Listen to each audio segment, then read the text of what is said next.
Good morning, my friends. I'm really excited to share this art project with you because today we are going to be making figures out of magic puffs.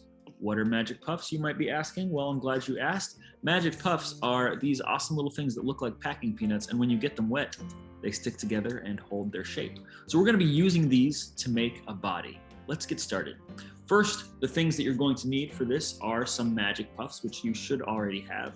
You're also probably going to want some scissors, because sometimes this shape is a little bit limiting and it's nice to be able to cut it into different shapes if we want to make something very specific.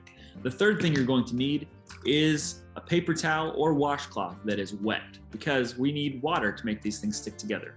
All right, so now that you have all of those things, we can get started. I am going to cut one of these magic puffs in half like this. Okay. And I now have two little sides. They're really easy to cut. Squeeze down on those scissors. You should be able to do it no problem. So those are going to be the legs that I'm going to attach to my torso. So what I need to do is dip one end of the cut magic puff into the wet paper towel. And now it will stick onto the torso. I'm going to do the same thing with the other leg. I'll wet that with some wet paper towel. Stick it on the other side. All right, and now I have a torso and two legs. Just like we did for the legs, we're going to get one magic puff and we're going to cut it until it becomes two magic puffs, wetting that down, sticking it onto the torso, same right over here. So here I have this little headless body. Now I need to make a head. I cut a magic puff, instead of cutting it long ways, I'm gonna cut it this way because I kind of want that circle shape on the end. Do you see that? So I'm gonna cut that just like this. Okay. And now I have this that's kind of in the perfect shape of a head. I'm going to wet that with the paper towel where the neck is going to be. And then voila, I've got a head. All right, so now that the basic parts of the body are there, you can be a lot more creative. Maybe you want to cut some spiky shapes for the hair. Maybe you want to add some funky clothing. Another thing that I'm going to want to do to this person is make a base, because right now they cannot stand. If I let go of them, they're just going to flop right over. If I make a base like this one has, then it can stand up really well.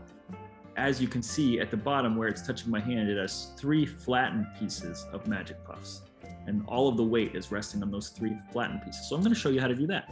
You're going to take some magic puffs and you're gonna squeeze it between your thumb and your forefinger until it's nice and flat. Just get all the air out of it until it's nice and compact. And we're gonna do this 2 or 3 times, depending on how wide your sculpture is. I think I'm gonna do 3 of them.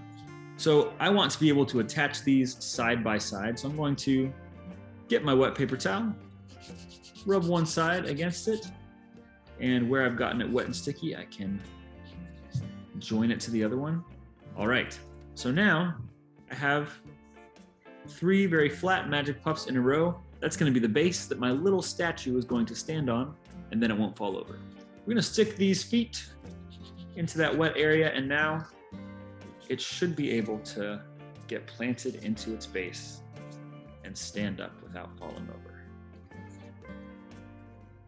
Ta-da! That's probably the most basic version, but it doesn't have to end there. You can also make it a lot more fancy.